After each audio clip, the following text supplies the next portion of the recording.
Hello, good morning everyone. So today we'll discuss the next part of my first video in which we have discussed the Euclid division lemma and the fundamental theorem of arithmetic. In that time I explained you some questions of 1.2.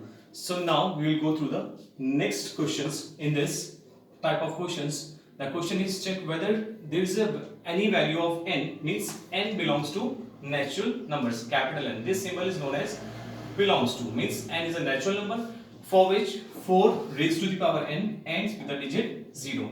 In this question we have to check, means is it possible or not. So simply for this kind of questions 4 raised to the power n can be written as 2 multiplied by 2 raised to the power n, which is equals to 2 raised to the power n and 2 raised to the power n. So simply a number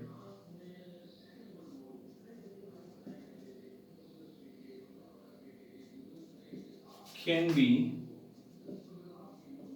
end with the digit 0 if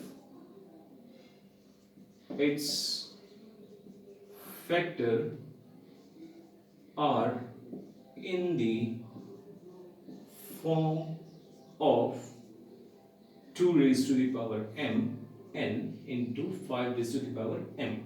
Simple. Clearly you can observe 5 2s are 10. 10 is the first number in which we have 0 on the unit place. So means for any number if we need 0 on the unit place, so it is necessary or compulsory, means 2 and 5, the both numbers must be in their factors. So clearly you can observe 4 raised to the power n, which is equals to 2 raised to the power n and multiply by 2 raised to the power n. Getting? So simply what you have to write, since factor of 4 raised to the power n are other than 2 raised to the power n multiplied by 5 raised to the power m, so it cannot end with the digit 0 for n belongs to n. Right? Means for any value of n, it cannot be end with the digit 0, because in this we don't have the factor 5. We have 2 but we don't have 5. We must have 2 and 5 because 5 2s are 10. So with the help of this you can solve your question number 5 in your book, in which you have to check whether 6 to the power n can end with the digit 0, and if you factorize 6, so their factor would be 2 and 3, means other than 2 and 5. Getting? In the same way the answer would be cannot end with the digit 0 because the factors are other than this part. Getting? So now I am solving the next question, which is question number 6. The question number 6 is explain 7 cross 11 cross 13 plus 13. Right?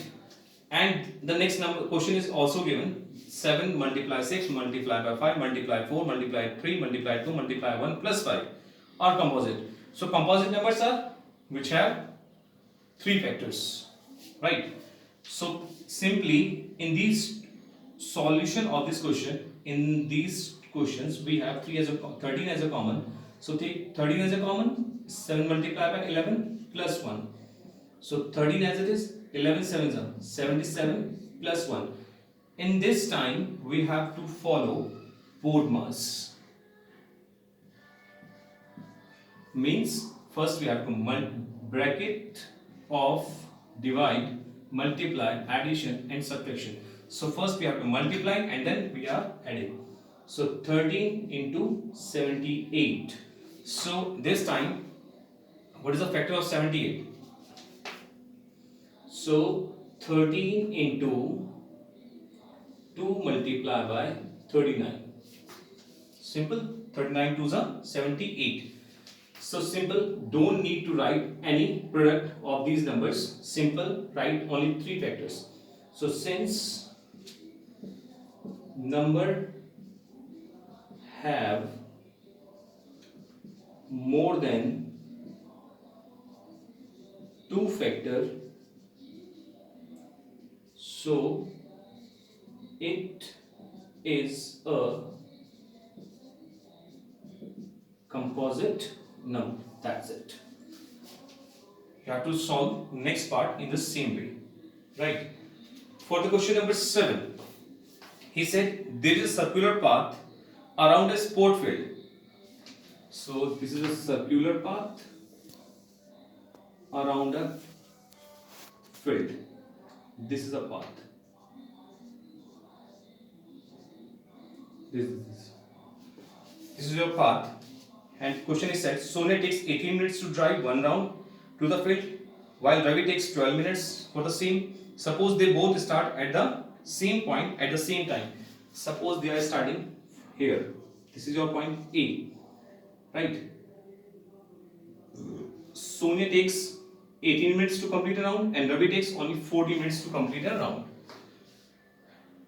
And go in the same direction. So then after how many minutes they will meet at the starting point?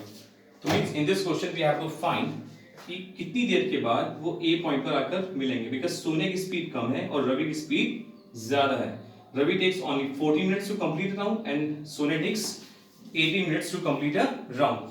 So after some time, because this number would be the common, उनको यहीं पे आके मिलना है A place पर, means after few rounds. So because this is a common place, so for this we are finding LCM of these two numbers, which is 18 and 14. So for this you have to find the LCM of these two and you got the answer. So afterwards you can easily complete your exercise 1.2. Thank you.